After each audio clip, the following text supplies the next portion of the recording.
प्यारे बच्चों, जो बच्चे 2022 और 23 के सेशन में क्लास 12th में आए हैं और 2023 में अपना बोर्ड लिखेंगे और हिस्ट्री उनका एक सब्जेक्ट है, तो ये वीडियो उनके लिए बहुत ही इंपॉर्टेंट है, क्योंकि इस वीडियो में ईंटें, मनके तथा अस्थियां हड़प्पा सभ्यता के जो इंपॉर्टेंट 1 मार्क एमसीक्यू क्वेश्चंस हो सकते हैं, उनको समेटा गया है।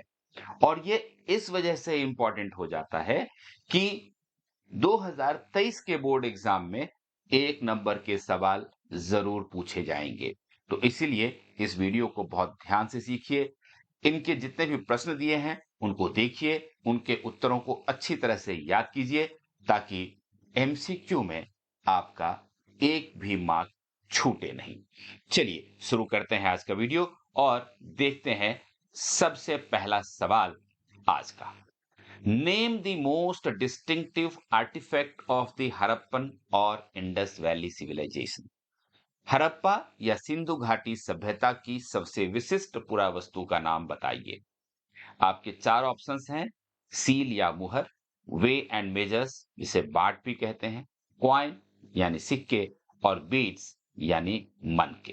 तो ये 4 ऑप्शन आपके पास हैं और इसका सही जो उत्तर है वो है सील यानी कि मुहर। हड़प्पा या सिंधु घाटी सभ्यता की सबसे जो विशिष्ट पुरावस्तु मिली है उसका नाम है मुहर। ये इसका सही उत्तर है। चलिए अगला सवाल देखते हैं। The Harappan seal was made of which stone.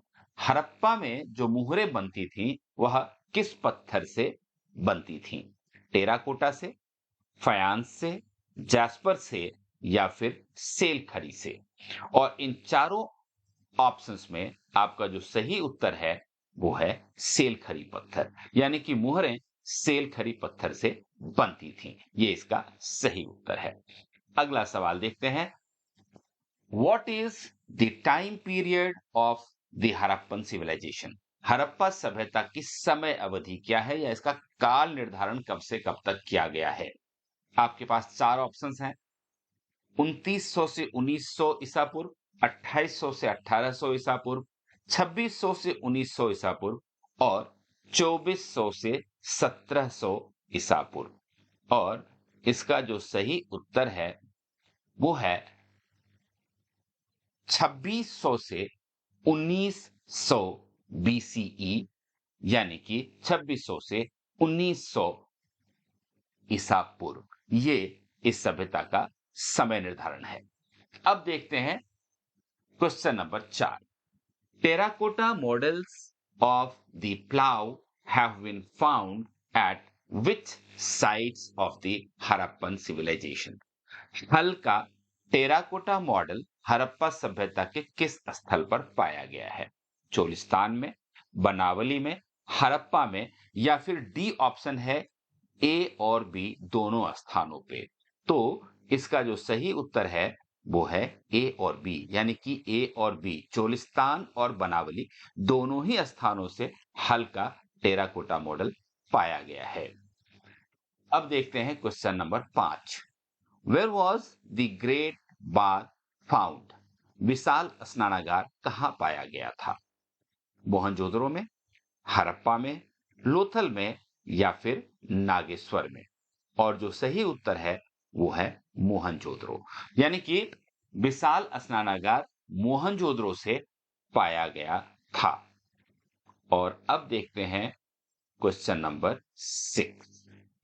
Name the material made of ground sand and silica mixed with color and a gum and then fired. घिसी हुई रेत या सिलिका को रंग और गोंद के साथ मिलाकर आग में पकाकर जो सामग्री बनाई जाती थी उसका नाम आपको बताना है और इसका सही नाम है फायंस। क्वेश्चन नंबर 7 देखते हैं। Red color of which item was obtained by firing the yellowish raw material and beads at various stages of production. उत्पादन के विभिन्न चरणों में पीले कच्चे माल और मोतियों को जलाकर किस वस्तु का लाल रंग प्राप्त किया जाता था? जैस्पर का, कर्नेलियन का, सेलखरी का या फिर फायंस का? तो इसका सही उत्तर है कर्नेलियन, क्योंकि कर्नेलियन का लाल रंग हुआ करता था। तो वो कैसे बनता था, ये सवाल पूछा गया है। अगला सवाल है क्वेश्चन नंबर 8, देखिए, name the specialised centres for making shell objects. समंदर से जो सीपियां मिलती थी, उनसे बनी हुई वस्तुओं को बनाने के जो विशिष्ट केंद्र थे, उनका नाम आपको बताना है। बनावली, नागेश्वर, बालाकोट या फिर बी और सी, यानी कि नागेश्वर और बालाकोट दोनों। तो इसका सही उत्तर है बी और सी, यानी कि नागेश्वर और बालाकोट दोनों ही इसका सही उत्तर है। इसका कारण यह है कि दोनों ही अरब सागर के किनारे बसे हुए हैं, जहां से सीपियां इन्हें मिलती थीं। क्वेश्चन नंबर 9 कहता है, दी हड़प्पन्स प्रोक्योर्ड लैपिस लाउली फ्रॉम विच प्लेस। हड़प्पा के लोग किस जगह से लैपिस लाजुली, या जिसे लाजवर्थ भी कहते थे, ये प्राप्त करते थे, क्योंकि लाजवर्थ हड़प्पा में लोकली अवेलेबल नहीं था। तो क्या ये इसे अफगानिस्तान से प्राप्त करते थे, या फिर बर्मा से, या फिर नेपाल से, या फिर चीन से? तो इसका सही उत्तर है अफगानिस्तान से, कि ये अफगानिस्तान से लाजवर्थ यहां लाया जाता था। इसके बाद देखिए question number 10, which bird was called haja bird. Mesopotamia की कहानियों में हाजा बर्ड का वर्णन आता है, और हाजा बर्ड किसे कहा जाता था, उसका ऑप्शंस आपके पास है तोता, मोर, कोयल या फिर कौवा। तो इसका सही उत्तर है मोर। मोर को मेसोपोटामिया के मिथकों में हाजा पक्षी कहा जाता था। अब आइए देखते हैं question number 11, Meluhha was another name of which region. Meluhha किस क्षेत्र का दूसरा नाम था? क्योंकि आजकल हम अलग अलग देशों को, अलग अलग क्षेत्रों को अलग अलग नाम से जानते थे, लेकिन प्राचीन काल में, उस समय में जब हड़प्पा सभ्यता फली फूली थी, तो इन क्षेत्रों को अलग अलग नामों से जाना जाता था। तो मेलुहा किसे कहा जाता था, ये आपसे पूछा गया है। क्या मेलुहा मेसोपोटामिया को कहते थे, मिस्र को कहते थे, हड़प्पा को, या फिर ओमान को कहते थे? तो इस प्रश्न का सही उत्तर है हड़प्पा। हड़प्पा को ही मेलुहा के नाम से भी जाना जाता था। और क्वेश्चन नंबर 12 कहता है कि Dilmun was the another name of which reason. Dilmun किस क्षेत्र का दूसरा नाम था? आपके पास ऑप्शंस हैं मेसोपोटामिया, बहरीन, हड़प्पा या फिर ओमान। और इसका जो सही उत्तर है वो है ये वाला, बहरीन। बहरीन ही दिलमुन के नाम से भी जाना जाता था। अब देखते हैं क्वेश्चन नंबर 13, मगन was the another name of which reason. मगन किस क्षेत्र का दूसरा नाम था? मेसोपोटामिया का, बहरीन का, हड़प्पा का या फिर ओमान का?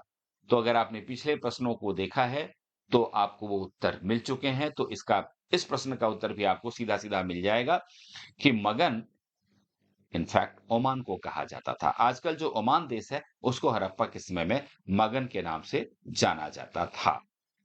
और अब question number 14, The longest inscription of the Harappan script contains how many signs? Harappa लिपि के सबसे लंबे शिलालेख में कितने चिन्ह हैं?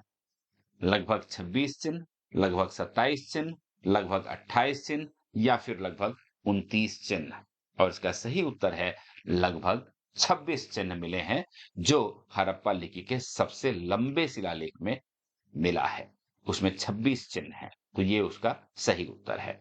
और अब question number 15, how many science have been found in the Harappan script.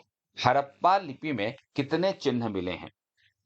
क्योंकि हड़प्पा लिपि में बहुत सारे चिन्ह मिले हैं, और आपको पता है कि आज तक हड़प्पा की लिपि को पढ़ा नहीं जा सका है। तो इसमें 300 से 400 चिन्ह हैं, 375 से 400 चिन्ह हैं, 325 से 420 चिन्ह हैं, या फिर 375 से 450 तक के चिन्ह हैं। तो इसका सही उत्तर है 375 से 400 तक।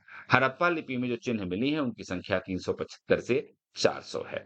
बच्चों, यदि आपको लगता है कि इस वीडियो में दिए गए प्रश्नों का फायदा आपको हो रहा है और एग्जामिनेशन पॉइंट ऑफ व्यू से ये आपके लिए इंपॉर्टेंट है, तो इस चैनल को अगर आपने अब तक सब्सक्राइब नहीं किया है तो कर लीजिए, बेल बटन जरूर दबा दीजिए, ताकि आगे आने वाले वीडियोस के आपको लगातार नोटिफिकेशंस मिलते रहेंगे और आपकी पढ़ाई लगातार जारी रहेगी और इसका सबसे बड़ा फायदा आपको ये होगा कि आपको ट्यूशन पढ़ने की कोई जरूरत नहीं है, क्योंकि इस चैनल के ऊपर आपको क्लास 12th के सभी चैप्टर्स के स्टडी मटेरियल मुफ्त में उपलब्ध हैं। क्वेश्चन नंबर 16 देखिए, they were usually made of which stone? बाट आमतौर पर किस पत्थर से बने होते थे? चर्ट से, फायंस से, जैस्पर से या फिर सेल खरी से? और इसका सही उत्तर है चर्ट। बाट जिसका काम तोलने में होता था, वो आमतौर पर चर्ट नाम के पत्थर से बना होता था। और अब देखते हैं question number 17। Who was the first director general of the ASI? ASI के पहले महानिदेशक कौन थे? Alexander Cunningham, John Marshall, wheeler या फिर दयाराम साहिनी? और इस प्रश्न का सही उत्तर है कनिंघम। एएसआई यानी आर्कियोलॉजिकल सर्वे ऑफ इंडिया के सबसे पहले डायरेक्टर जनरल कनिंघम हुआ करते थे।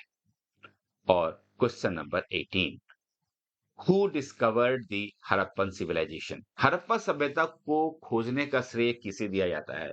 जॉन मार्शल को, दयाराम साहनी को, रखालदास बैनर्जी को या फिर बी एंड सी दोनों, यानी कि दयाराम साहनी और रखालदास बैनर्जी दोनों को? तो इसका सही उत्तर है बी और सी दोनों, यानी कि दयाराम साहनी और रखालदास बैनर्जी ने हड़प्पा सभ्यता की खोज की थी। कई बार जॉन मार्शल का नाम भी आता है, लेकिन मैं आपको बताऊं कि चूंकि जब हड़प्पा सभ्यता की खोज दयाराम साहनी और रखालदास बैनर्जी ने की थी, उस समय जॉन मार्शल एएसआई के डायरेक्टर जनरल यानी कि महानिदेशक हुआ करते थे। इसीलिए दुनिया के सामने हड़प्पा सभ्यता के खोज की घोषणा जॉन मार्शल ने की थी, लेकिन इस सभ्यता को खोजने का जो श्रेय है वो दयाराम साहनी और रखालदास बैनर्जी को जाता है। और ये सवाल कि the Rigveda mentions a god named Rudra. Which god has been addressed by this name? Rigveda में रुद्र नाम के एक देवता का उल्लेख किया गया है। किस देवता को इस नाम से संबोधित किया गया है? क्या आप पहचान सकते हैं? शिव को, विष्णु को, इंद्र को या फिर ब्रह्मा को? और इसका सही उत्तर है शिव। शिव को ही रुद्र के नाम से जाना जाता था। तो बच्चों, आज हमने चैप्टर 1 के इंपॉर्टेंट एमसीक्यू पढ़े। इनको अच्छी तरह याद कर लीजिए, अपने नोटबुक में इन्हें नोट कर लीजिए और इसे अपने पास डाउनलोड करके सेव करके रख लीजिए, ताकि जब भी आपको समय मिले आप वापस आकर के आप रिविजिट कर सकते हैं और इसका रिव्यू कर सकते हैं। पढ़ाई आपकी चलती रहे, आप अच्छे अंकों से पास हो। All the best.